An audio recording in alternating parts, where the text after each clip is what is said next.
जय श्री राम प्यारे भक्तगणों। आज आपको ले चलते हैं रामायण की तरफ। एक प्राचीन और हमारा धार्मिक ग्रंथ है रामायण, जिसमें आप जानते हैं कि रामायण में क्या होता है।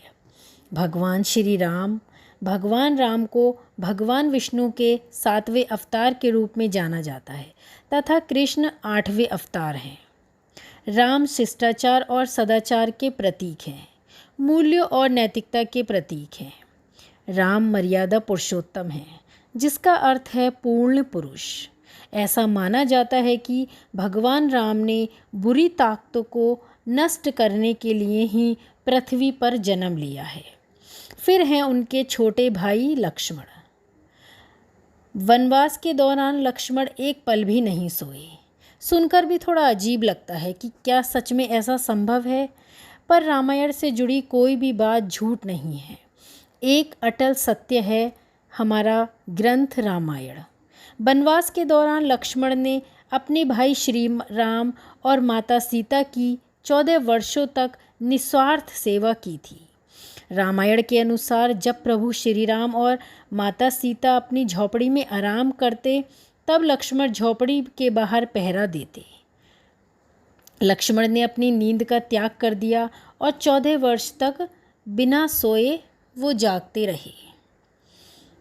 क्या आपको रामायण का एक और चौंका देने वाला रहस्य पता है? तो चलिए चलते हैं अपने उस रहस्य की तरफ। आखिर क्यों दिया रघुनंदन ने लक्ष्मण को मृत्यु दंड?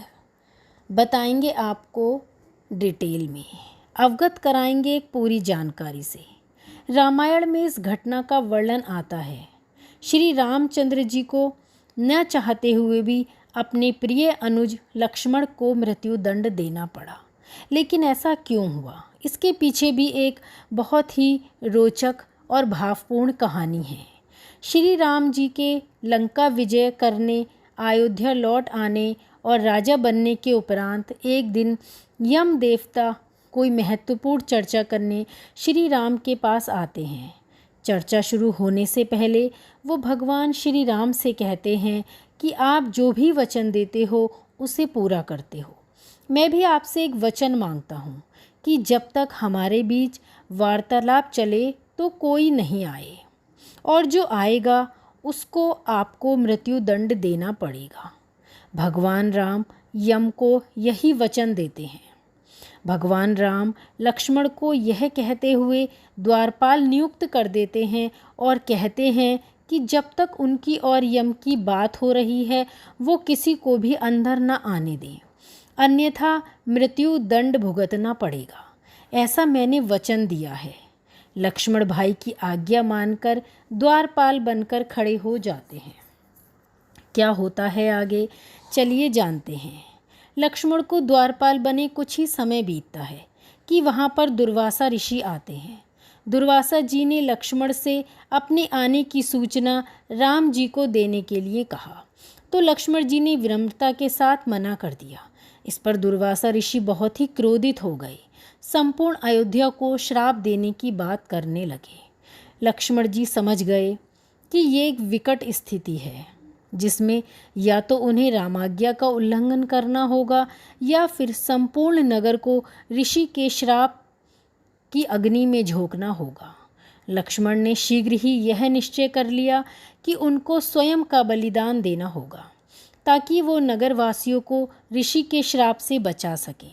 उन्होंने भीतर जाकर ऋषि दुर्वासा के आगमन की सूचना दी।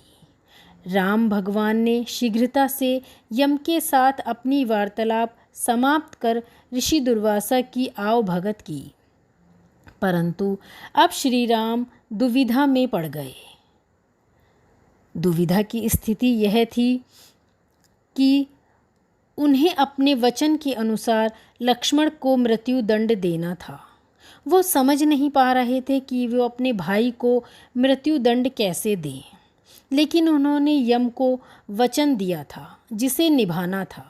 इस दुविधा की स्थिति में श्री राम ने अपने गुरु का स्मरण किया और कोई रास्ता दिखाने के लिए कहा। गुरुदेव ने कहा कि अपने किसी प्रिय का त्याग उसकी मृत्यु के समान ही है। अतः तुम अपने वचन का पालन करते हुए लक्ष्मण का त्याग कर दो। लेकिन जैसे ही लक्ष्मण ने यह सुना तो उन्होंने राम से कहा कि आप भूल कर भी मेरा त्याग नहीं करिएगा। आपसे दूर रहने से तो अच्छा है कि मैं आपको वचन की पालना करते हुए मृत्यु को गले लगा लूं। आपसे दूर होकर रहना मेरे लिए संभव नहीं है। संभव तो यह है कि मैं मृत्यु को खुशी खुशी अपने गले लगा लूं। और ऐसा कहकर लक्ष्मण ने जल समाधि ले ली। बस फिर क्या था, राम जी ने खो दिया अपने प्रिय भाई लक्ष्मण को, जिन्होंने हमेशा श्री रामचंद्र जी का साथ दिया। राम जी हमेशा ही मर्यादा पुरुषोत्तम हैं। जो उन्होंने किया, जो वो करते हैं, हमेशा उचित ही होता है, क्योंकि सही गलत का ज्ञान उन्हें सबसे ज़्यादा है। इसी के साथ बताइए आपको हमारी ये जानकारी कैसी लगी। रामायण से जुड़े और रहस्यमयी और भावपूर्ण तथ्य रोचक जानकारी के लिए, नई नई कहानी कथाओं के लिए, आरती चालीसा मंत्र आदि के लिए जुड़े रहिए हमारे साथ। दोस्तों, अगर आपको ये रहस्यपूर्ण जानकारी अच्छी लगी हो तो हमारी इस वीडियो को लाइक कीजिए और हमारे चैनल को सब्सक्राइब कीजिए। धन्यवाद। जय श्री राम।